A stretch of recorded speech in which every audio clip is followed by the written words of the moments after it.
Masejet Sanedrin Daf Tetvav Amud Alef 15a, pero comenzamos las últimas dos líneas del Daf anterior. Dice la Gemara Arajin Vejule.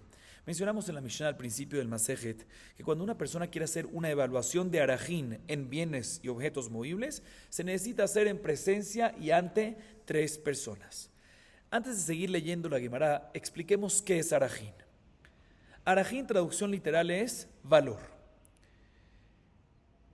Y cuando decimos Arajin, nos referimos a cuando una persona dice Erki alay, mi valor me comprometo a dárselo al Ekdesh. O dice Erech Adam Peloni alay, el valor de fulanito me comprometo a dárselo al Ekdesh. En estos casos, ya que usó en su compromiso la raíz de la palabra Arajin, Erki, Erech, ¿sí? La halajá es que debe dar el valor de él o el valor de su compañero al Ekdesh. ¿Pero qué valor? No el valor monetario, o sea, no el valor del mercado, ¿sí? Sino un valor que está especificado en la Torah, que depende si es hombre o mujer y depende en qué edad tiene. Llamémoslo valor bíblico, ¿sí? Eso es Arajin. Por lo mismo, según esta explicación, Arajin, ¿cuándo aplica? Cuando uno se compromete a dar el valor de uno o el valor de otro, o sea, el valor de alguien, de una persona, de un humano, no de un objeto movible. Y por eso de inmediato la Gemara pregunta, Mai Arajina Metaltelin. ¿Cómo la Mishnah nos dice que para poder hacer una evaluación de Arajin en objetos movibles se necesita hacer en presencia de tres? ¿Cómo que Arajin en objetos movibles? No existe Arajin en objetos movibles. Arajin es que en humano, en persona. La Gemara dice distintas explicaciones. La primera es la siguiente. Amar Rav Gidel Amar Rav. Beomer erech klis de alay. De Amar Rav Gidel Amar Rav. Haomer erech klis de alay. Noten damav. Maitama damiut Hashem erech lekli. Vegamar veamar leshum damim. Mishumachi noten damav. Hay arajin metaltelin. Arajin shel metaltelin mibaele. Tni arajin shel metaltelin. La primera explicación la dice Rav Gidel en nombre de Rav. Dice Rav Gidel en nombre de Rav, te voy a decir cuál es el caso de nuestra Mishnah. El caso de nuestra Mishnah es cuando una persona dijo erech keli ze alay. Lo dijo en lenguaje de Arajin. El valor de este utensilio me comprometo a dárselo al Ekdesh. Pero lo dijo no nada más valor, dijo el valor en el lenguaje de Arajin. Dice Rav Gidel en nombre de Rav, la halajá es en este caso que como no existe un valor bíblico en un utensilio, porque el valor bíblico de la Torah está escrito sobre la persona nada más, decimos que la intención de él era dar ¿qué? El valor del mercado, el valor monetario del utensilio, ¿sí? Y por eso, o sea, a pesar que lo dijo en lenguaje de Arajin, que Arajin es valor bíblico, pero ya que dijo Arajin sobre Kli y no existe valor bíblico sobre un utensilio, decimos que su intención fue que decir el valor monetario y por lo tanto debe dar el valor monetario del utensilio, o sea, el valor del mercado, cuánto vale ese utensilio en el mercado. O sea, debe dar ese valor para poder redimir la santidad del utensilio. Y eso es lo que la Mishnah nos dice, Arajina metaltelin, ¿sí? Que para poder hacer una evaluación de Arajin de objetos movibles, o sea, un objeto con lo consagraste en lenguaje de Arajin, no recae como valor bíblico, como dijimos, pero recae una santidad y para poder redimirlo tienes que evaluar cuánto cuesta ese utensilio para redimir la santidad, para que el dinero se lo des al Ekdesh y redimas la santidad del utensilio. ¿Cómo haces ese avalúo? Lo haces en frente de tres personas. Así explica Rav Gidel en nombre de Rav. Solo que la Gemara pregunta que según esto, la Mishnah no debería decir Arajina metaltelin, sino debería decirse una gramática Arajin shel metaltelin. Y efectivamente la Gemara responde, digamos, corrijamos, que en verdad la Mishnah dice Arajin shel metaltelin. Esta es la primera explicación. Segunda explicación, Rav Hasda Amar Avimi bematpis metaltelin, la Arajin. Hay Arajin metaltelin, metaltelin shel Arajim mibaele. Tri metaltelin shel Arajim. Segunda explicación la dice Rav Hasda en nombre de Avimi. Y es la siguiente. El caso de nuestra Mishnah cuando nos dice Arajin hametaltelin, se refiere a una persona que en verdad dijo Erki alay, que en verdad dijo el lenguaje de Arajin sobre él, ¿sí? Sobre una persona. O sea, por ejemplo, dijo Erki, el Erech mío, mi valor, me comprometo a ¿qué? A dárselo al Ekdesh. Entonces, en ese momento se comprometió, como lo dijo el lenguaje de Arajín, se comprometió a dar el valor bíblico de la persona, ¿sí? Dependiendo si es hombre o mujer y dependiendo qué edad tiene, ¿sí? Y después, que ya hizo ese compromiso, vino y dijo, ¿sabes qué? Yo tengo que ahorita pagarle al Ekdesh, ¿sí? Tengo que pagarle al Ekdesh ese valor. En vez de pagarle en dinero, le voy a pagar ¿con qué? Con metaltelín, con objetos movibles, por la deuda que hay. Entonces ya designó, estos objetos movibles van a ser para pagar mi deuda. O sea que ya recayó cierta santidad sobre esos objetos movibles. Y después quiere redimir esa santidad de esos objetos movibles. ¿Sí? Y ahí es cuando necesitamos hacer un avalúo. Esta Mishnah nos dice que hay que hacerlo, el avalúo sobre los utensilios, para poder redimir esa santidad. Solo que la Gemara también pregunta sobre esto, una pregunta similar a la anterior, que según esto no tenemos que haber dicho arajín a metaltelín, sino tenemos que decir metaltelín shel arajín.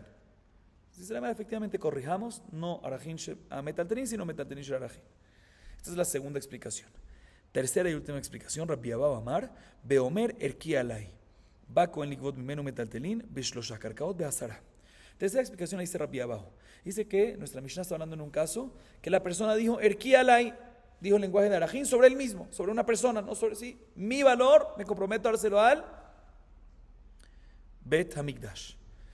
Como lo dijo el lenguaje de Arajín, ¿qué valor de él recae? No valor monetario, no valor de mercado de él, sino el valor de bíblico, el valor de la Torah, ¿sí? Que es dependiendo, como dijimos, hombre o mujer y dependiendo qué edad tiene. Pero no ha pagado la deuda. Viene el tesorero Cohen y le dice, págame. No, no tengo. Y le agarra, ¿qué? Le dice, dame los objetos movibles que tienes. En este caso lo dice la Mishnah, para que pueda el Cohen agarrar e ingresar esos objetos a favor del Ekdesh, necesita hacer un avalúo en frente de 3 en objetos movibles. Pero en Karkaot, en tierra, como dijimos en la Mishnah, eso se necesita que, si le va a cobrar, para esa deuda le va a cobrar, ¿qué? Tierras, ahí necesita en frente de 10. Esta es la tercera explicación. Y la Gemara pregunta sobre esta tercera explicación lo siguiente. Amale rabaja midifti le rabina. Bishla male afuke me ekdesh. Baina shelosha. Ela le ayule le ekdesh. Shelosha la mali. Amale sevarau. Mali ayule, male apuke. Apuke maitama. Dilma ta'i. Ayune nami. Dilma ta'i. Viene rabaja de midifti y le pregunta a Rabina lo siguiente. Pero antes de explicar la pregunta, importante aclarar que la Gemara entiende al realizar esta pregunta que ¿por qué se necesita hacer un avalúo en frente de 3 personas? Porque sospechamos que van a evaluar el utensilio, el objeto movible en menos de su valor. Pero no sospechamos que lo hagan en más de su valor. Así la Gemara entiende que la sospecha es de que avalúen el utensilio por debajo del valor real. Y a raíz de esto viene Rabaja y le pregunta a Rabina. No me cuadra la tercera explicación. Las primeras 2 me cuadran, pero la tercera no. ¿Por qué? Las primeras 2 explicaciones, ¿para qué necesitamos hacer el avalúo? Para poder redimir la santidad. O sea, sacar el utensilio del Ekdesh. Estaba Ekdesh, sacar el utensilio del Ekdesh. A diferencia de la tercera explicación, que el avalúo ¿para qué se hace? Para poder meter al Ekdesh. Viene el tesorero y quiere cobrar. Entonces quiere cobrar utensilios, quiere meter al Ekdesh. ¿Sí? Entonces viene Rabaja y le pregunta a Rabina. Según las primeras 2 explicaciones, que se hace el avalúo ¿para qué? Para redimir la santidad, para sacar del Ekdesh. Entiendo por qué se necesitan 3. ¿Por qué? Porque ya recayó la santidad de Ekdesh sobre esos utensilios, ¿sí? Y si ahorita, ¿cuál es la sospecha? Que uno va ahorita a valorar esos utensilios por debajo del valor real. ¿Sabes qué? Ya son Ekdesh y lo vas a redimir por debajo del valor real. El Ekdesh va a perder. Hazlo enfrente de 3. Pero, según la tercera explicación, que no estamos sacando del Ekdesh, no estamos redimiendo la santidad y sacando el utensilio de la santidad, sino estamos ¿qué? Metiendo. ¿Cuál es tu problema? ¿Para qué necesitas hacerlo enfrente de 3? Porque sospechas de que al evaluarlo lo hagan por debajo. Mejor, si lo hacen por debajo del Ekdesh, ¿qué va a pasar? Va a ganar, va a recibir más. Así pregunta la Gemara. Sin embargo, responde Rabina, no, la lógica es que no hay diferencia entre evaluar por abajo o evaluar por arriba. De la misma manera que se pueden equivocar y sospechamos en que lo evalúen por debajo, también tenemos que sospechar en que lo evalúen por arriba, ¿sí? De la misma manera, ¿sí? Y por lo tanto, sí, o sea, la Gemara se retracta de lo que había entendido al principio, que nada más sospechamos en que, de que al evaluarlo se haga un avalúo por debajo del precio y no por encima. Dice la Gemara, no, ¿cuál es la diferencia? No hay diferencia entre meter al Ekdesh y sacar. ¿Por qué? Porque nuestra sospecha es, ya sea que lo evalúen por debajo o ya sea por arriba. Entonces también cuando estás metiendo al Ekdesh, sospechamos en que lo evalúen por arriba, y si lo evalúen por arriba, en ese caso el Ekdesh va a perder. Entonces necesitas hacerlo enfrente de 3 para que no pase eso. Así responde la Gemara. Seguimos. Rabbi Yudá Omer, Bejule. Amal a Rabapá le Abayevish, la Rabbi Yudá y no dichtiv Cohen. El Rabbanán, Cohen la Maleu, Kashia. Mencionamos en la Mishnah que según Rabbi Yudá, uno de los 3 evaluadores, cuando se hace la evaluación enfrente de, dijimos, 3 personas, dice Rabbi Yudá, la diferencia de Jajamim, Rabbi Yudá opina que uno de ellos debe ser ¿qué? Cohen. Le pregunta a Rabapá Abayé, yo entiendo la opinión de Rabbi Yudá, porque en la Parashá, cuando en la Torah se nos habla, en la porción de la Torah que se nos habla sobre evaluaciones de Ekdesh, ¿sí? Está escrito la palabra Cohen varias veces. Se puede decir que se refiere a, porque dice Cohen, para decirte que uno por lo menos tiene que ser ¿qué? Cohen, pero según Jajamim, que se necesitan 3 y ninguno de los 3 tiene que ser Cohen, pues ¿por qué está escrito en la Torah que Cohen? Así pregunta Rafa Valle, la Gemara se queda en pregunta. Seguimos. Akarkaot Tish'a ve Cohen. Minan Emilia, más Shemuel Asara Kohanim que tuvimos para allá. Had de Gufé, Hanaja ve miut achar miut, ven miut achar miut el rabot. Da filu Tish'a Israel ve Had Cohen. Mat kifla Rabuna Breder Rabanatan. Eima Chamisha Kohanim ve Chamisha Israelim. Kashia. Mencionamos en la Mishnah que en Karkaot, cuando tenemos Karkaot, que son ¿qué? Que son del Ekdesh, y uno quiere ahorita redimir, tiene que hacer una evaluación. Quiere redimir la santidad para poder usar para cosas banales el carca, la tierra. En tierras tiene que hacer la evaluación. ¿Ante cuántas personas? No 3, sino 10. ¿Y qué 10? Ahí sí según todos. 9 normales pueden ser y un Cohen. Pregúntale, ¿de dónde sabemos eso? ¿De dónde sabemos de que tiene que ser un Cohen? ¿Cómo sabemos? O mejor dicho, ¿cómo sabemos que tienen que ser 10 en total y uno de ellos Cohen? Dice Shmuel, te voy a explicar de dónde. Está escrito en la Torah, cuando hablamos de redimir santidades, está escrito 10 veces la palabra Cohen. O sea, de aquí aprendemos que tienen que haber, ¿qué? 10 personas. El primero, que está escrito Cohen, es para una indicación inicial del tema. Y los otros 9 son miut achar miut. ¿Qué es miut achar miut? Un término excluyente tras otro término excluyente. ¿Por qué? Porque cuando decimos Cohen es Cohen y no Leví, no Israel. ¿Sí? Entonces es algo excluyente, no es incluyente. Incluyente sería decir una persona que incluye Cohen, Leví, Israel. La Torah no dice persona, no dice Adam o no dice Israel que incluye todo, sino dice que Cohen. Entonces el término Cohen es un término limitativo, excluyente. ¿Sí? Entonces el primer Cohen es para decirte el tema que es Cohen. Entonces ahí necesitamos está escrito 10 veces Cohen. Otra vez repetimos, 10 es un Cohen, ahí aprendemos que tiene que haber ¿qué? 10 personas. En Karkaot estamos hablando. El primero dice Cohen, seguro tiene que haber un Cohen. Pero ya el segundo y sucesivamente los posteriores son términos excluyentes tras términos excluyentes. Y hay una regla que en miut achar miut, el rabot. Cuando hay un término excluyente tras otro término excluyente, en verdad se convierte en incluyente. Entonces, por lo tanto, cuando tengo el primer Cohen y el segundo Cohen, el segundo es, ambos son excluyentes, solo Cohen. El segundo término excluyente, después de un término excluyente, se convierte en incluyente. Entonces, el segundo Cohen no es Cohen nada más, incluyente, todo. Y así sucesivamente. Por eso es que decimos que nada más el primero, uno de ellos tiene que ser Cohen, y el resto, suficiente Israel. Así dice Shmuel. Sin embargo, pregunta Rabuna de Rabanatán, no me cuadra. Según esta idea, debería de ser que necesitas de 10 personas, deberías 5 Kohanim y 5 ¿qué? Israel. ¿Por qué? Escuchen bien. ¿Qué acabamos de decir? Que cómo se convierte en incluyente una palabra, un término, porque está escrito excluyente tras excluyente. Entonces, veamos. El primer Cohen, excluyente. El segundo Cohen es el segundo término excluyente. Entonces, ese segundo término excluyente se convierte en ¿qué? En incluyente. Entonces, ese segundo Cohen, en verdad no es nada más Cohen, sino lo que sea. O sea, Israel, Leví, lo que sea. Ahorita, el tercero no es un término excluyente tras término excluyente, porque el segundo ya dijimos que es ¿qué? Incluyente. Entonces, el tercero se mantiene en ¿qué? Excluyente nada más.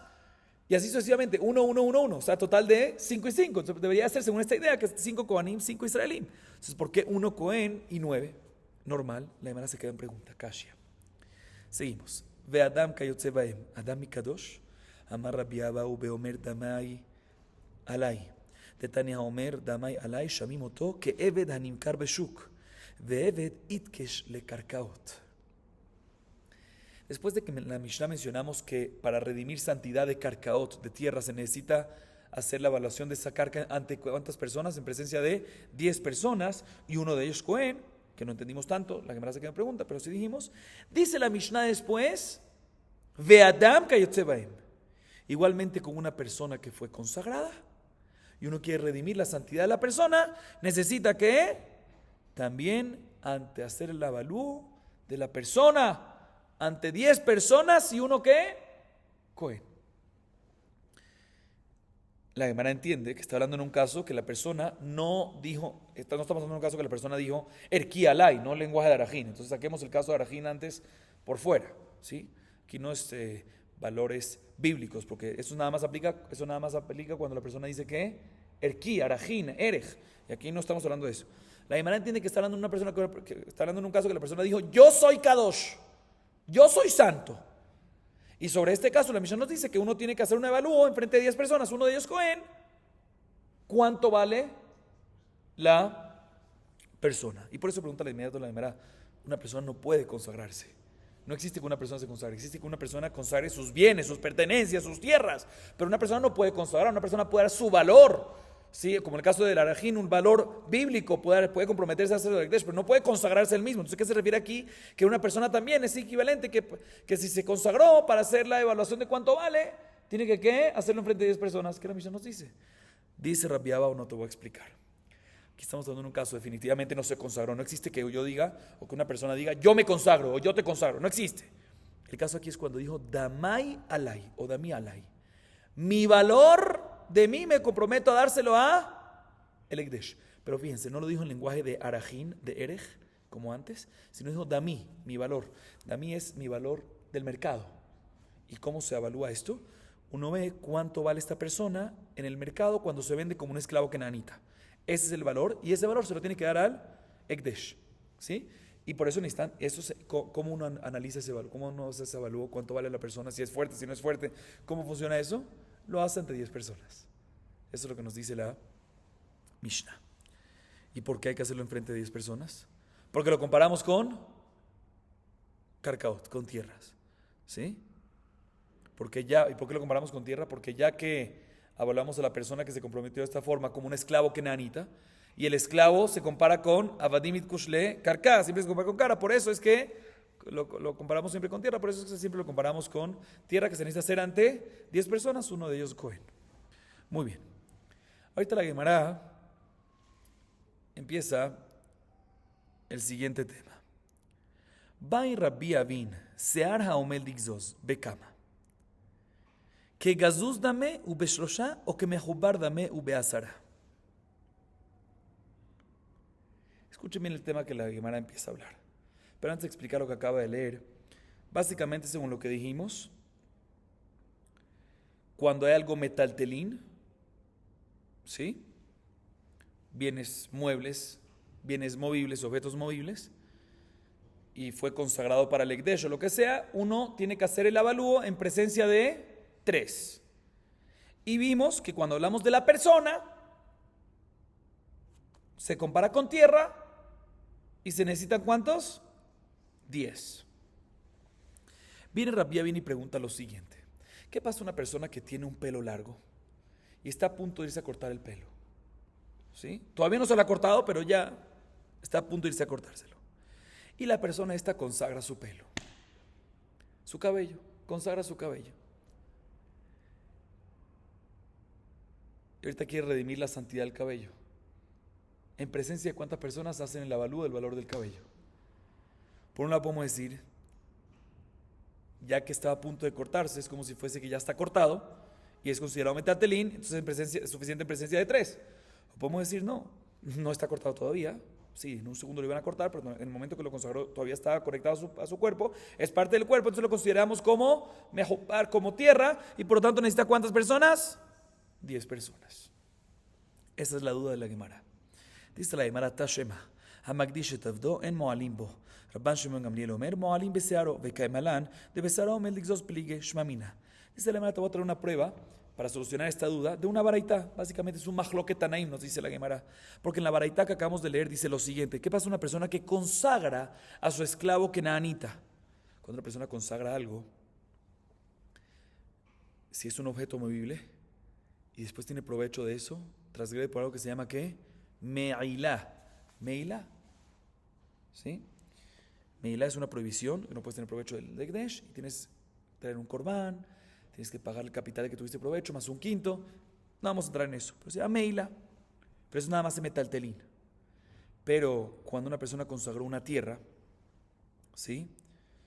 Y tuvo provecho de eso, está prohibido, pero no es la prohibición de meilá. Igualmente una persona.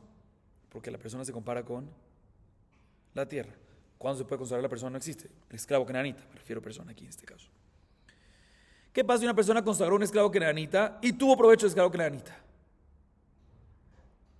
Dice Tanakama, no hay meila. Rabban Shimon dice, sí hay meila en su pelo. Y la explicación de este mahloket es cuando tuvieron provecho del pelo, cuando estaba a punto de ser cortado, pero todavía estaba conectado al cuerpo. El cabello, pero todavía estaba conectado al cuerpo.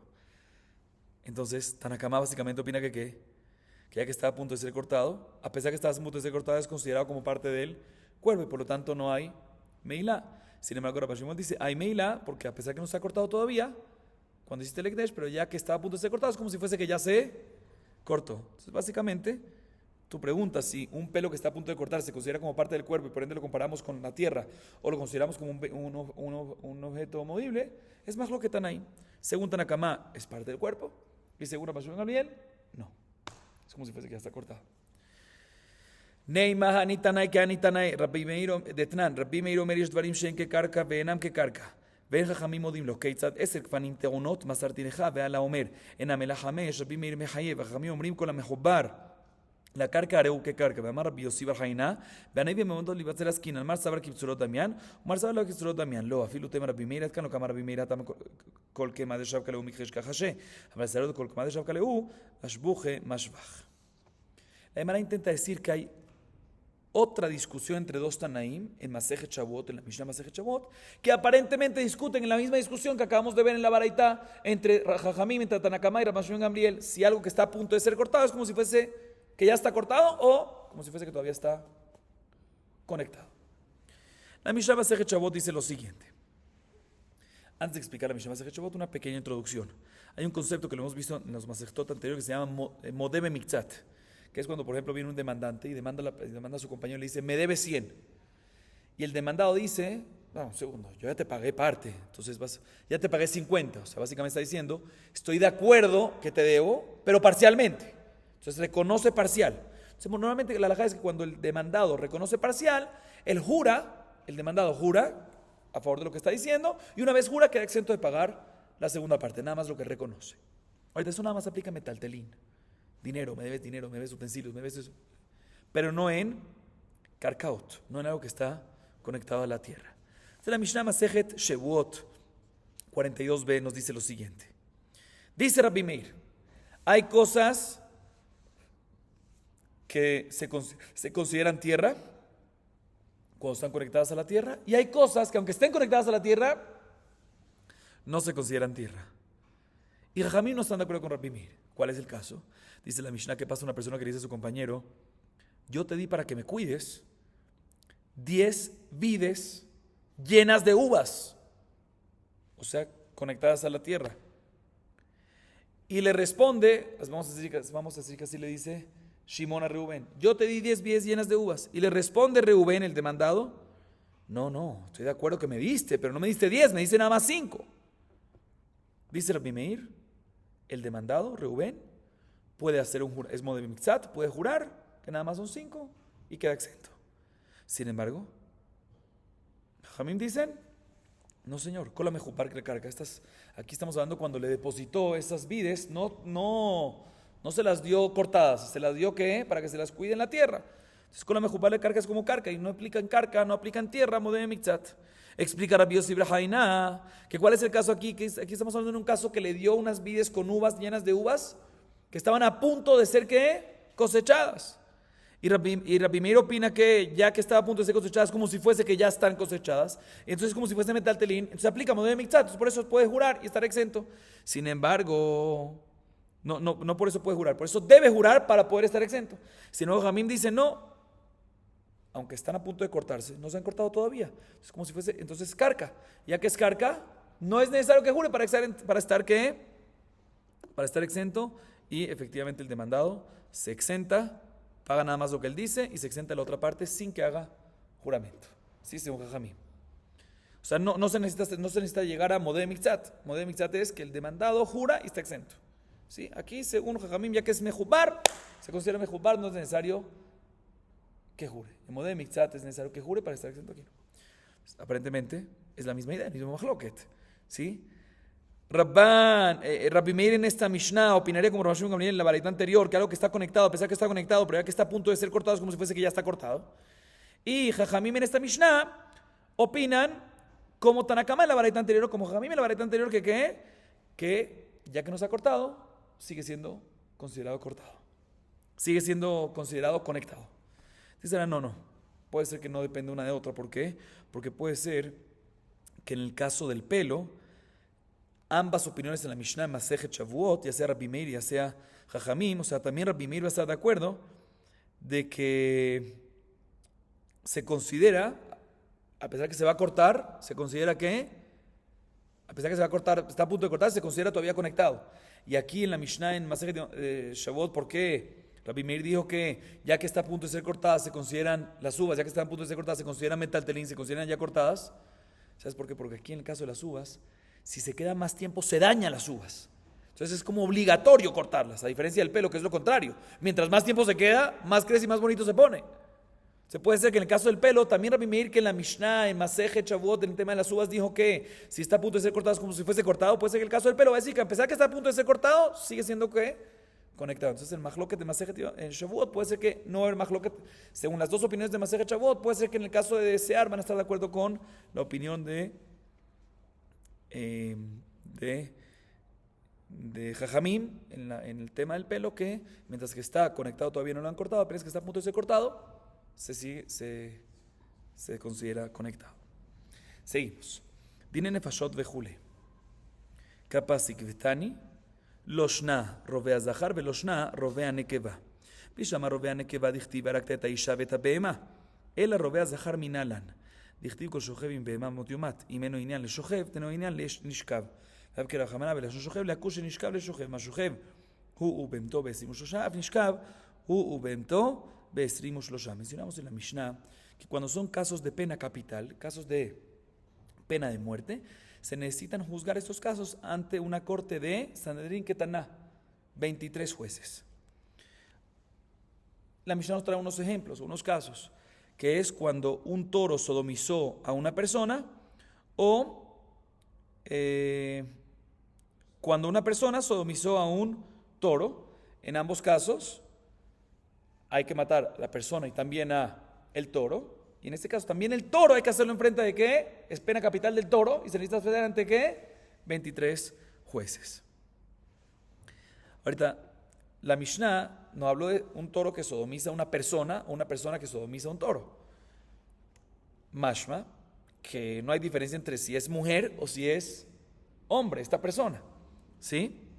O sea, ya sea que el toro sodomiza a un hombre, o ya sea que el toro sodomiza a una mujer, en ambos casos al toro le hacemos pena capital, pena enfrente en un bedín de 23. En ambos casos tiene lo mismo. Dice la Gemara, un segundo. Yo entiendo dónde sabemos de que si el toro sodomiza a una mujer, o tiene su filia, ¿sí? Con una mujer, entiendo por qué el toro tiene pena de muerte y entiendo dónde aprendemos de que la pena de muerte se juzga con 23. ¿Por qué? Porque el pasuk nos dice, Barakta et Aisha, Veta Bema. Entonces comparamos de la misma manera que la mujer, cuando la matas con un bedín de 23, también eta Bema. Pero ¿dónde sabemos que cuando el toro sodomiza a un hombre, también aplica lo mismo, que se mata al toro enfrente después de un juzgado de 23? Dice la Gemara, lo aprendemos explico un poquito más. En la Mishnah trajimos 2 pesukim, ¿sí?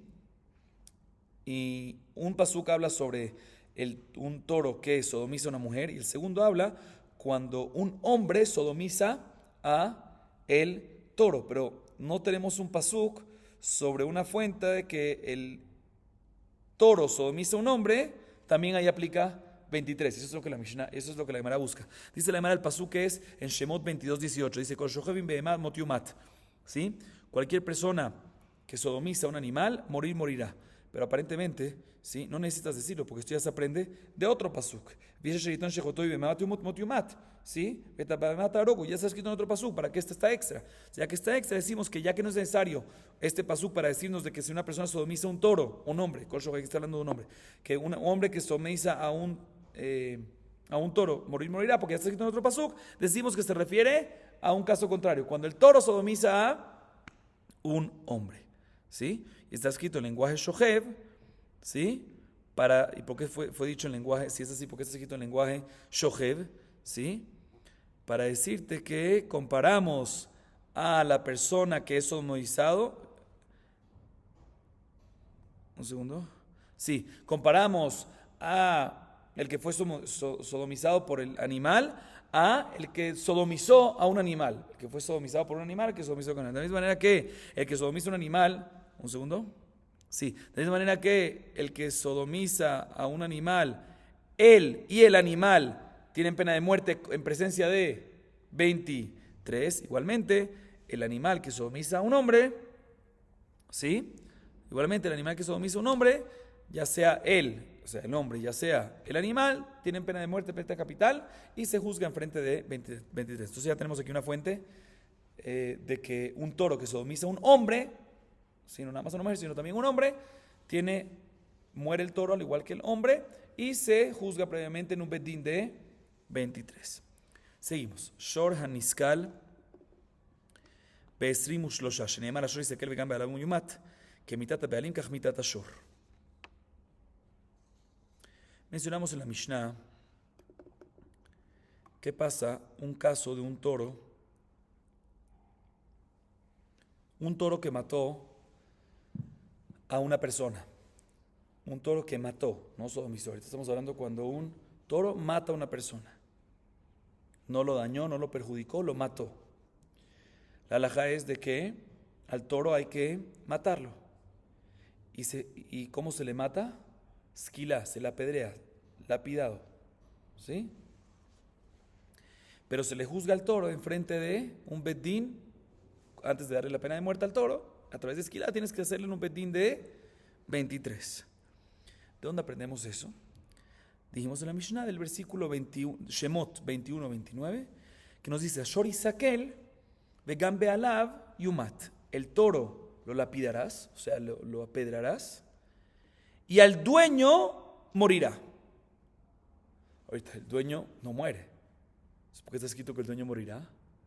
Para decirte, no, que el toro lo matas a través de apedrearlo, de la misma manera que cuando el dueño se merece una pena de muerte por otra cosa. Y cuando el dueño se merece una pena de muerte por otra cosa, ¿cuál es la halajá? Hay que hacerlo enfrente de un bedín de 23. También a Shor Isakel, para que le haga sequía, tenés que hacer ¿qué? Enfrente de 23. O sea, rapota, escuchen bien, o sea, que este pasuk, Shemot 21-29, cuando nos dice Shor Isakel, vegam be'alav yumat, el toro lo apedrarás y su dueño morirá, no nos está diciendo la consecuencia de este caso, que cuando el toro mató a una persona, el dueño del toro va a morir, que el toro muere y también el dueño muere. No, porque el dueño no muere. Entonces, cuando la Torah nos dice vegam be'alav yumat, el dueño morirá, no se refiere que morirá, no nos está diciendo una consecuencia que el toro morirá, solo nos está diciendo que nos está mencionando la muerte del dueño para decirte que compares la muerte del toro que lo vas a apedrear con la muerte del dueño cuando se merece la muerte.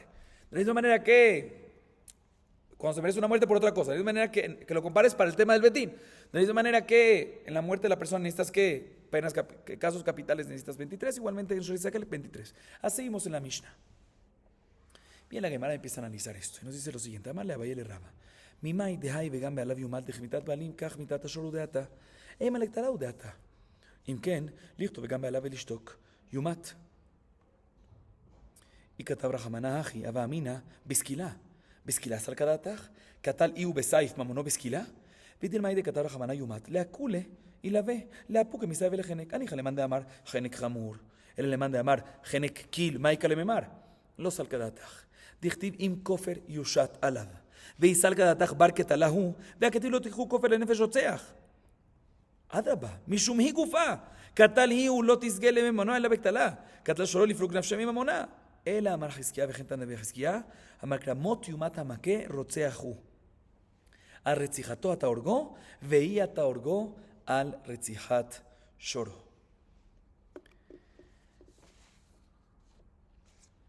Viene Abaye y le pregunta a Raba lo siguiente. Recordemos los nombres para que sea más fácil. Otra vez, en nuestra Mishnah, el estudio de que el shor que necesita sequilá, shor haniskal, necesita 23 jueces para poder hacer sequilá. ¿Dónde se aprende? Porque dice shor y saquel, vegan be'alav yumat. Y cuando dice be'alav yumat no se refiere a decir que de verdad el dueño morirá, sino se te dice para que compares el bedín del sequilá, del shor aniskal, con el bedín cuando tiene pena capital, el dueño. Viene Abaye y le pregunta a Raba, ¿y quién te dijo eso? ¿Por qué aprender así? ¿Por qué la Mishnah aprende así? Así le preguntaba a Raba. Pues cuando la Torah me dice, vegan be'alav yumat, en verdad se refiere a decir que el toro lo tienes que apedrear y el dueño del toro tienes que matarlo. Efectivamente hay que matarlo por eso, porque dejó que su toro mate. ¿Por qué no vas a explicar así la Torah?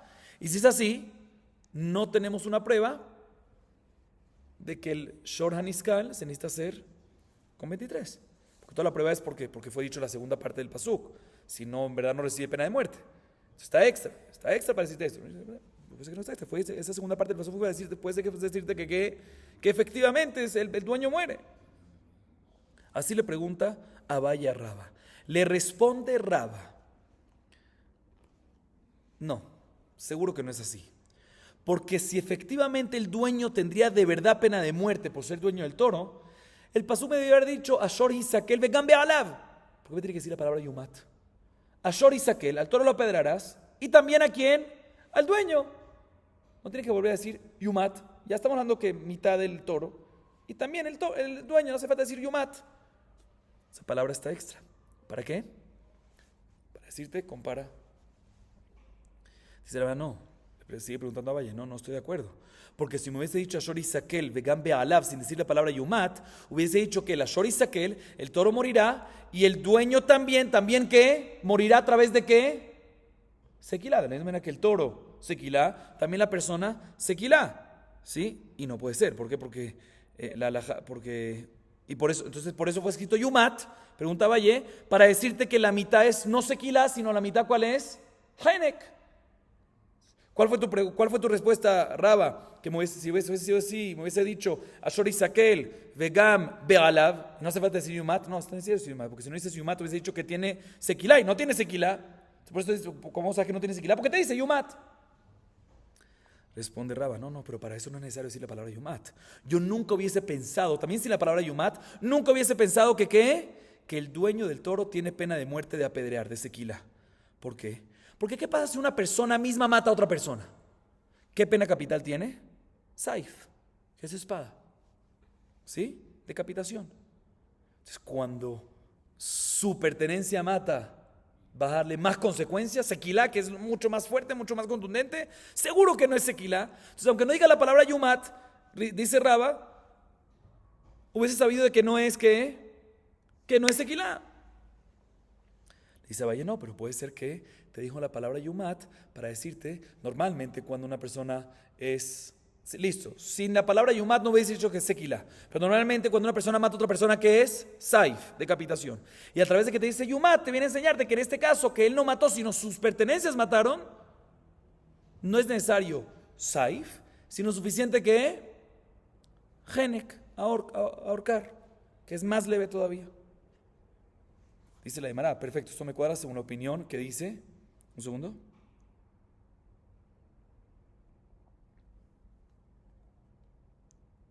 Dice la Gemara. Listo, entonces entiendo. Según la opinión, un segundito.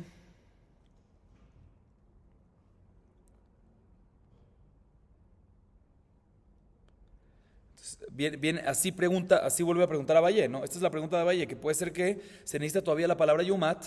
No puede ser, se necesita la palabra yumat, porque si no digo la palabra yumat, o sea, puede ser que el pasuk no viene a enseñar que al dueño hay que matarlo.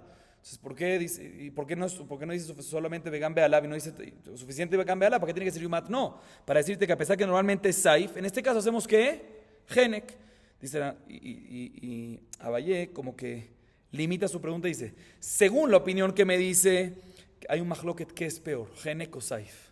Entonces, según la opinión que me dice que efectivamente Genek es más estricto, entonces vuelvo y entiendo y no tengo pregunta, porque no puedo decir que te dice yumat para decir que somos más light, porque que somos más light para Genek, no, porque Genek es más estricto.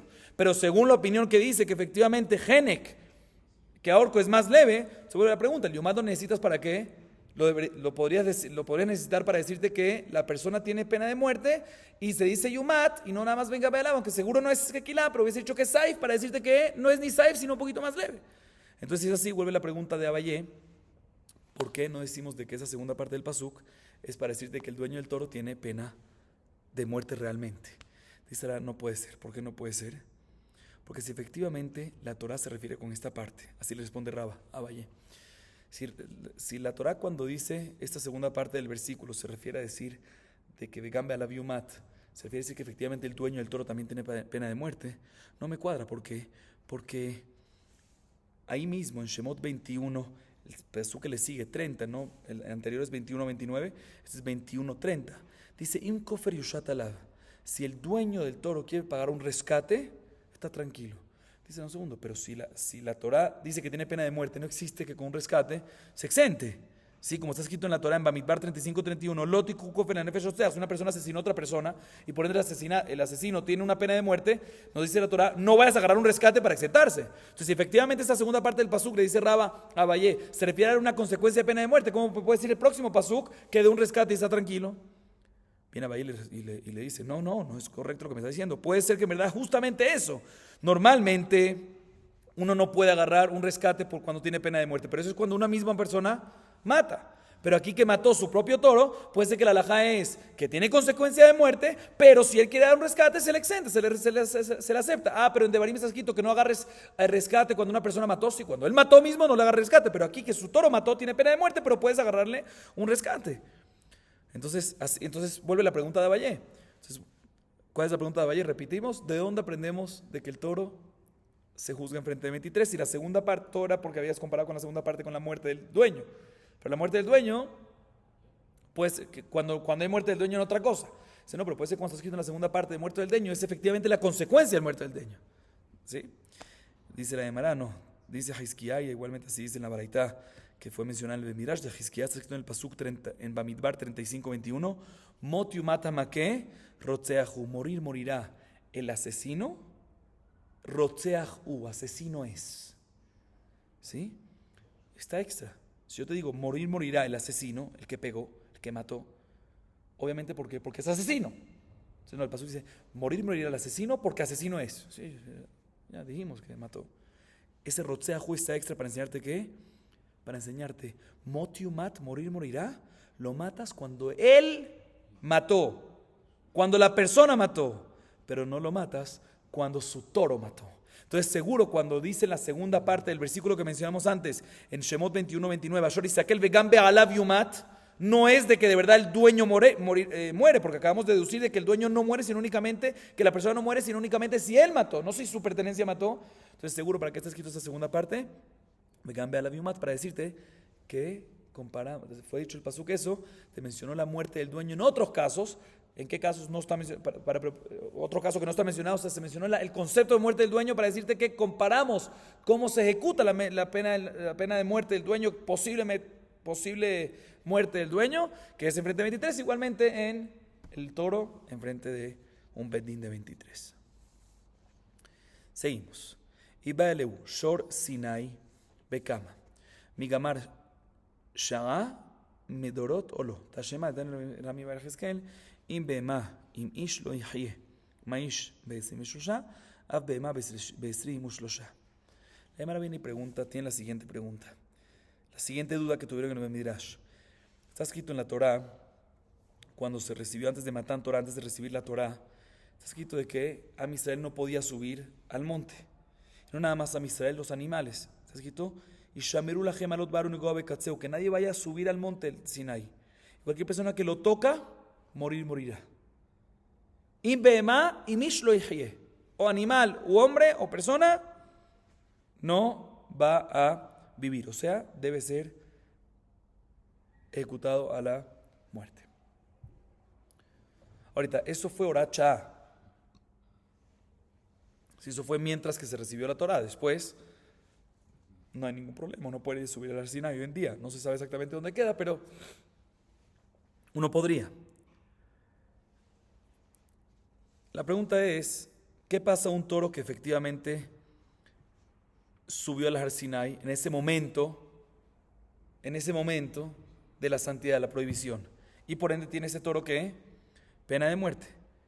¿Enfrente de cuántos jueces tienes que juzgarlo? En la Torá está escrito que cuando uno le da pena de muerte a un toro, hay que hacerlo enfrente de 23. Pero ese alajá de que enfrente de un Toshoan Niskal y demás, son toros que reciben pena de muerte para leyes que fueron dichas de forma eterna. Pero esta de pena de muerte del animal cuando subió al Har Sinai no es una ley eterna, sino es nada más algo momentáneo. La pregunta es si aprendemos algo momentáneo de las otras leyes que fueron dichas eternas o no. Dice la Gemara, la solución para esta duda es de la baraita de Rami Bar Yehezkel. Está escrito respecto a la prohibición de acercarse al Har Sinai en el pasuk, está escrito en Shemot 19:13, In behema imish lo yehye. Animal o persona va a morir si se acerca al Har Sinai. O sea que mencionó al animal con la persona, para comparar animal con persona, de la misma manera que la persona. Si lo vas a matar tienes que hacerlo enfrente de 23, aunque es porque subió al Har Sinai, aunque es momentáneo, tiene que hacerlo enfrente de 23, ¿sí? Y eso es obvio que es así, ¿sí? Igualmente un animal, un toro o un animal en general que subió al Har Sinai también hay que hacerlo enfrente de un betín de 23. Seguimos. Hari veazeh vejule. Mencionamos en la Mishnah otro punto adicional. Como dijimos ahorita, un shor, un toro que mató a una persona, tiene pena de muerte. Sequilá, shor haniskal. Nos dice la Mishnah, así dijimos en la Mishnah, que no nada más en toro es esto. También en un león, en un lobo, en un oso, en un leopardo, en un turón y en una serpiente, también tienen pena de muerte. Y de la misma manera que un toro tiene pena de muerte, para ejecutar la pena de muerte hay que juzgarlo en frente de 23. Igualmente todos estos animales tienen pena de muerte, pero para ejecutarlos y juzgarlos se necesita que en frente de 23. Así opina Tanakama. Viene Rabbi Eliezer y dice, Kol hakodem leorgan zaha. Cualquier persona que se adelantó en matarlos, adquiere. Zaha. La Gemara nos va a hablar de esto. ¿Cuál es la explicación en lo que dijo Rabbi Eliezer? En lo que dice Rabbi Eliezer. Kol hakodem leorgan zahar. Zaha. El que se adelanta a matarlo, adquiere. Dice la Gemara Mar Lakish. Veu she'emitu, aval lo emitu lo. Alma kasavar yesh lahem tarbut. ויש להם בעלים. רבי יוחנן אמר, אף על פי שלא המיתו, עלמא כסבר, אין להם תרבות ואין להם בעלים. תנן, רבי אליעזר אומר כל הקודמים לאורגן זכה, בישלמה לרבי יוחנן, למאי זכה לאורן, אלא ריש לקיש, למאי זכה, כיוון שהמיתו שווינו רבנן כמען דגמר דינאיו, ואיסור הנענין הוא, מאי זכה לשמיים. תנא כבד ריש לקיש, אחד שור שהמית ואחד וחיה שהמיתו, ב-23 רבי אליעזר אומר, שור שהמית, ב-23 הוא שר בהמה וחיה שהמיתו, כל הקודמים לאורגן זכר בהם לשמיים. Viene Rish Lakish y nos dice lo siguiente. Rabbi Eliezer, que dijo otra vez, Rabbi Eliezer dijo, cualquier persona que se adelanta y mata a esos animales, Zaha adquiere. Dice Rish Lakish, un segundo.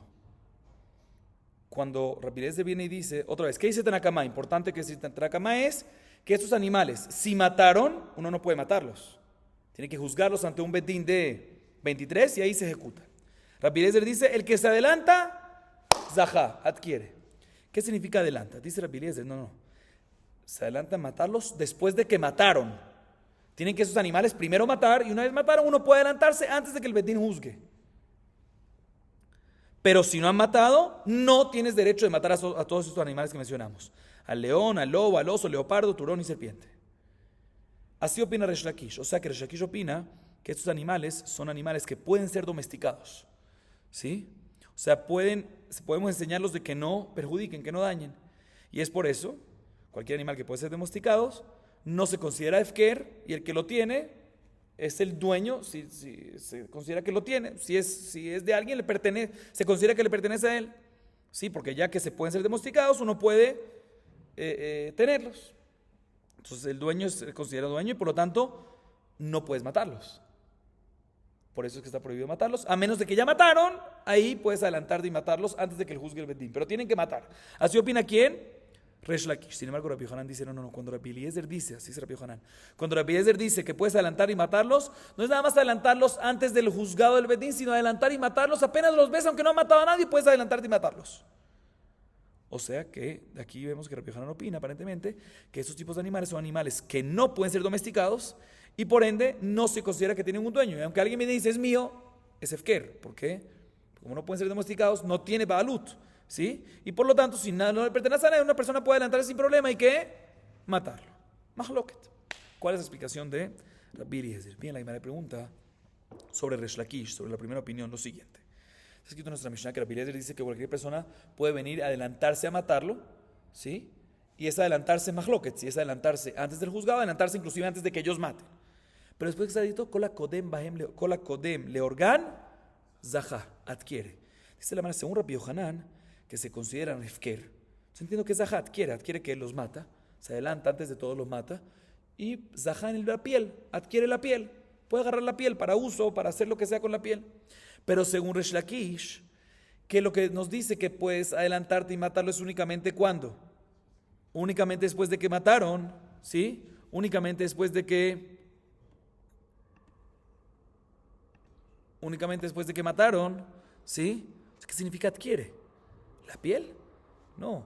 Si ya mataron, es como si fuese que ya tiene pena de muerte el animal. Y cuando tiene pena de muerte el animal o cualquier cosa, no puedes tener a nada, no puedes tener provecho. ¿Cómo que adquiriste la piel? Dice, no. ¿Qué significa adquiere entonces? Dice la hermana, no, cuando dice adquiere, no es adquiere, sino que tuvo un zehut, un mérito, una mitzvah. ¿Sí? ¿Por qué? Tiene un mérito porque lo que el Bedín, la mitzvah que el Bedín iba a hacer de ejecutarlo, él se adelantó y puede adelantarse. O sea que Zahá son dos explicaciones. Según Rabbi Yohanan puede ser o mitzvah o que adquiere literal la piel. Y según Resh Lakish, la explicación de Zahá es que es mitzvah. La Gemara trae una prueba de una baraita a favor de Resh Lakish. Dice en la baraita a favor en la baraita que Resh Lakish trae el majok entre Tanna Kamá y Rabbi Eliezer. Y Rabbi Eliezer dice meforash, shor shehemit o shar behemot vechaya shehemitu Zahá baem la shamayim. Que únicamente después de que mataron, ahí uno puede adelantarse y matar. Y si lo hizo Zahá, la shamayim, mitzvah. Prueba a favor de Resh Lakish que todo es que únicamente si ya mataron, ahí uno puede adelantar y matarse antes de que el juzgado del Bedín. Pero tienen que haber matado antes. O sea, si mataron, ahí uno puede venir y matarlos a ellos. Y si efectivamente dice sí, Zahá, ¿qué significa Zahá? La Shamay mitzvah. Así se me fue la varita como Resh Lakish. Seguimos un poco más. Rabbi Akiva Omer, Bejule, Rabbi Akiva y Tanna Kamá y Kabena y Unahash. Mencionamos en la Mishnah sobre este tema una tercera opinión de Rabbi Akiva. Que Rabbi Akiva dice sobre estos animales que mencionamos que para poder juzgarlos y matarlos se necesita hacerlo en frente de 23. Pero es lo mismo que Tanna Kamá. Tanna Kamá dice que se necesita hacer, al igual que el toro, todos esos animales se juzgan, una vez mataron, se les juzgan y en frente de 23 se les ejecuta. ¿Sí? Rabbi Eliezer que se dice que puede adelantarse y matar, lo que vimos ya dos explicaciones que es. Y la tercera opinión de Rabbi Akiva, hay que juzgarlos en frente de 23, lo mismo que Tanna Kamá. Dice la diferencia va a ser una serpiente. Tanna Kamá mencionó muchos animales como ejemplo y entre ellos mencionó serpiente, mencionó león, lobo, oso, leopardo, turón y serpiente. ¿Sí? Y en este caso nos dice Tanna Kamá que se necesita juzgarlos ante un bedín, a los animales, ante un bedín de 23 y poder ejecutarlos. Rabbi Akiva nos dice, mira, en todos los casos hay que hacerlo enfrente de un bedín, pero una serpiente que es mucho más peligrosa, estoy de acuerdo con La opinión de Rabbi Eliezer, la segunda, que Kola Kodem le orgó, Zahak, el que se adelanta y la mata, no hay ningún problema. ¿Sí? No hay ningún problema. O sea que tenemos tres opiniones. Primera opinión es que todos los animales, Betin de 23, todos los animales mencionados. Rabbi Eliezer, todos los animales mencionados, puedes adelantarte. Que hay dos explicaciones que es adelantarte. Tercera opinión, Rabbi Akiva, opina en todos los animales mencionados como Tanakama, que hay que tener un Betin de 23 para poder ejecutarlos. Pero en serpiente está de acuerdo con Rabbi Eliezer, que puedes adelantarte y matarla, ya que es de un grado más peligroso. Vamos a acabar aquí. Baruch Adonai Leolam. Amén ve amén.